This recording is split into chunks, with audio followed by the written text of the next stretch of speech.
Bonjour, que la paix soit avec vous. Aujourd'hui, nous allons parler d'un sujet très passionnant. Nous allons commencer tout de suite.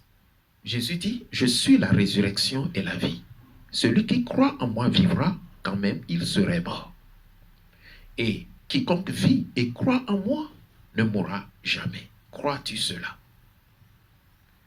En d'autres termes, le Seigneur Jésus dit, celui qui croit en moi vivra même s'il meurt.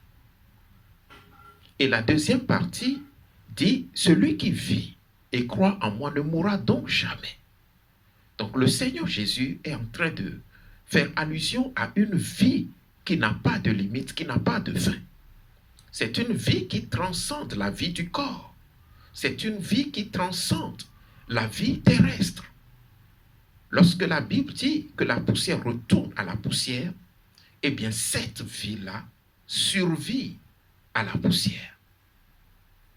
Alors, de quelle vie est-ce qu'il s'agit?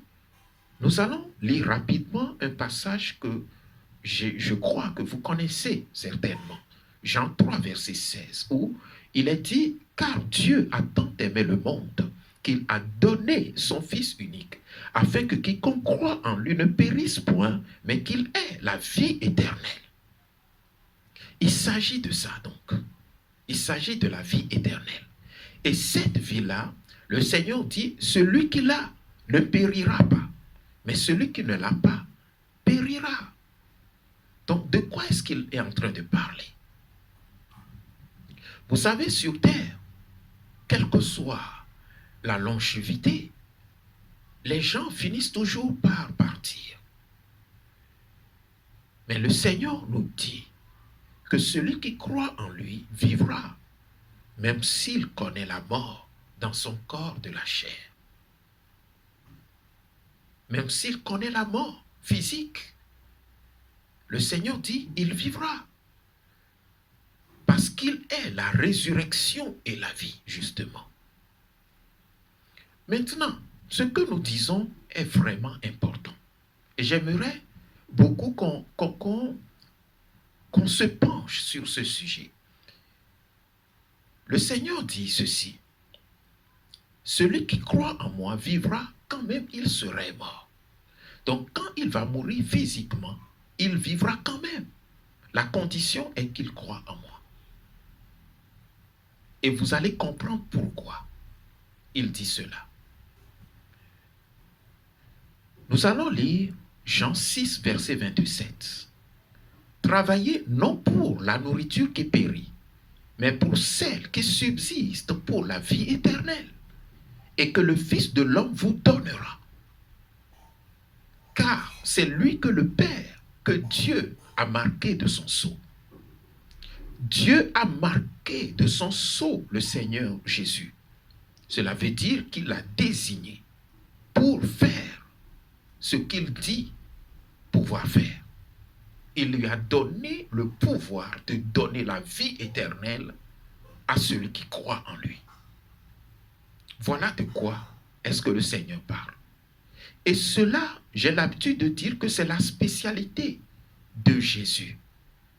Savez-vous pourquoi? Parce que aucune philosophie, aucune idéologie, aucune magie, aucune sorcellerie, aucun culte, en tout cas aucune religion même, ne peut donner la vie éternelle. Seul Jésus donne cette vie-là. Parce que c'est lui que Dieu a oint de son sceau, afin de pouvoir, a marqué de son sceau, afin de pouvoir donner la vie à ceux-là qui le suivent. Jésus dit lui-même, dans Jean 6, verset 47, en vérité, je vous le dis, celui qui croit en moi a la vie éternelle. Il n'aura pas la vie éternelle, mais il l'a. Il a la vie éternelle. Donc vous avez la vie éternelle à partir du moment où vous croyez en lui. Cela fait référence à la nouvelle naissance en fait. Celui qui naît de nouveau, comme le Seigneur Jésus l'a dit à Nicodème, il faut que tu naisses de nouveau. Celui qui naît de nouveau à la vie que Dieu donne, la vie éternelle. Et cette vie-là transcende la vie du corps. Ça transcende la vie de la matière. C'est pourquoi Jésus dit, en vérité, je vous le dis, celui qui croit en moi a la vie éternelle. Il l'a déjà, il ne va pas l'avoir, il ne l'aura pas au paradis, mais il l'a tout de suite sur la terre. Et vous allez comprendre l'importance de cette affirmation dans notre étude. Jean 10, verset 28. Jésus parle toujours, il dit, je leur donne la vie éternelle et ils ne périront jamais et personne ne les ravira de ma main. Donc il parle de ceux qui le suivent. Si vous venez à Jésus, si vous croyez en Jésus, vous n'êtes pas devenu juste un religieux. Non, il ne fait pas de vous un religieux. Mais il vous donne quelque chose de substantiel. Il vous donne la vie qui n'a pas de limite et qui n'a pas de fin. Voilà ce que Jésus donne. Il dit, je leur donne la vie éternelle et elles ne périront jamais. Et personne ne les ravira de ma main.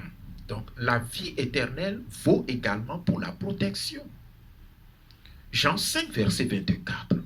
En vérité, je vous le dis, celui qui écoute ma parole et qui croit à celui qui m'a envoyé a la vie éternelle et ne vient point en jugement, mais il est passé de la mort à la vie.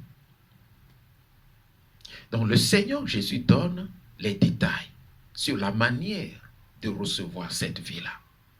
La vie éternelle vient à vous au travers de la parole de Dieu. Lorsque vous recevez la parole de Dieu, lorsque vous recevez la parole de Christ, lorsque vous passez par la nouvelle naissance, vous revenez avec la vie éternelle dans votre esprit. En fait, la vie éternelle, c'est la vie de l'esprit.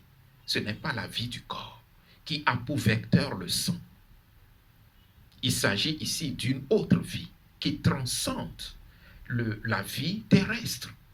C'est la vie que vous avez lorsque le corps est déjà passé de l'autre côté, lorsque le corps meurt. Je voulais éviter de prononcer ce mot-là. Voyez, mais c'est exactement ça.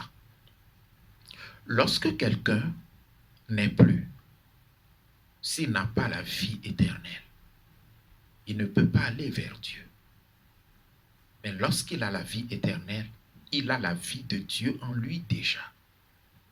C'est pourquoi ici, ça c'est très important. C'est pourquoi il ne faut pas croire que après l'enterrement, on va faire des prières qui vont aider la personne à accéder au ciel. Ce n'est pas ce que Jésus enseigne. Et nous croyons que la seule autorité dans ce domaine-là, c'est le Seigneur Jésus. Donc ce que les hommes disent, ça importe peu à Dieu. Donc c'est ce que Dieu dit dans sa parole. La vie éternelle, j'allais dire que c'est la vie du ciel. C'est la vie que les habitants du royaume des cieux ont. Et cette vie, c'est la vie impérissable. C'est pourquoi l'apôtre Paul disait, par exemple, que je désire me recouvrir de l'immortalité. Il parle de cette vie-là. Et il parle du corps de gloire que nous recevrons lorsque le Christ reviendra et sur la terre pour la deuxième fois. Il ne viendra pas, il ne descendra pas sur la terre à sa deuxième venue, j'espère que vous le savez. Le Seigneur Jésus viendra d'abord dans les airs et il va emporter des gens et qui l'attendent, des gens qui croient en lui, qui sont prêts pour son retour. Il va les enlever et on appelle cela l'enlèvement. En ce moment-là, les gens auront ce qu'on appelle le corps de gloire. C'est un corps qui ne mourra jamais. Je vais vous donner un exemple. Vous voyez, lorsque le Seigneur Jésus était ressuscité d'entre les morts,